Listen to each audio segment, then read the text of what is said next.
Hey, I just wanted to say something to you quickly before we end our day here today. And it has to do with a post I put up yesterday and then again today. And it has to do with the question that I asked. And it was simple. What if you were to pray like crazy today for someone who has not treated you well? And I thought I should give you just a little bit of the background story to that because there is one. And it happened several years ago when my daughter was reading with me through Second Samuel, and we had this little thing we called cozy toesies, where we just go through the Word of God over and over and over again, and pick out those things that we knew God would use to stretch us in unusual ways. Well, this one day we're in Second Samuel chapter 9, and it gives the account of King David after the death of Saul and of Jonathan, his son. And David asks one of his servants, "Is there someone else still left from the household of Saul to whom I may show kindness?"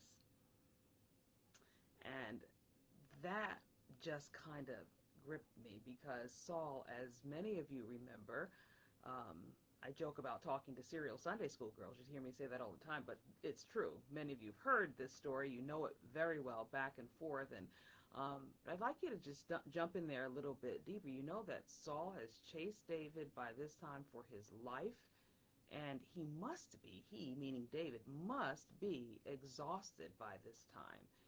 Yet he's still asking, "Is there someone else from the household of Saul to whom I may show kindness?" And my little daughter at that time just looked at me and said, "Wow." She says, "Mommy, you would never say anything like that." You can imagine the feeling I felt. But you know what? When she looked at me and she realized the severity of what she had just said, she said, I'm sorry." I had to interrupt her. I said, "No, don't you ever, ever, ever feel sorry for telling the truth, because that is true. You're absolutely right. Mommy wouldn't ever do anything like that. And now you know how you can pray for your mommy, because I need to learn to be the kind of person that should say, I am a blood-washed believer of Christ." Our lives ought to look like we go against the conventional wisdom in some area that is not easy. And that was the background of that question I asked yesterday and then again today. So I wanted you to know what Jesus says in Matthew chapter 5. You know, all the Bible is the Word of God. But if you're one of those red letter girls, you need to know exactly what it was Jesus says. Jesus says in Matthew 5:43 and 44, "You've heard it said, love your neighbor and hate your enemy. But I tell you, love your enemies and pray for those who persecute you." That is not conventional wisdom. That is not something we do naturally. It's not something we do without actually having to try. Pray for those who persecute you, for your enemies. That's a strong statement.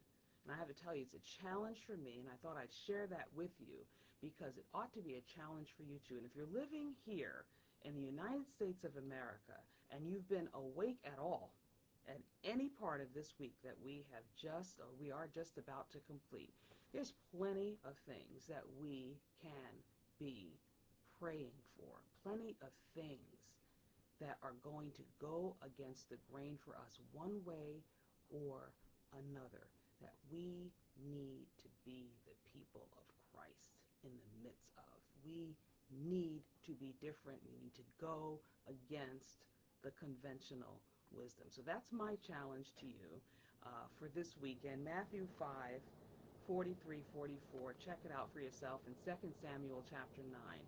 You'll never, ever, ever forget it.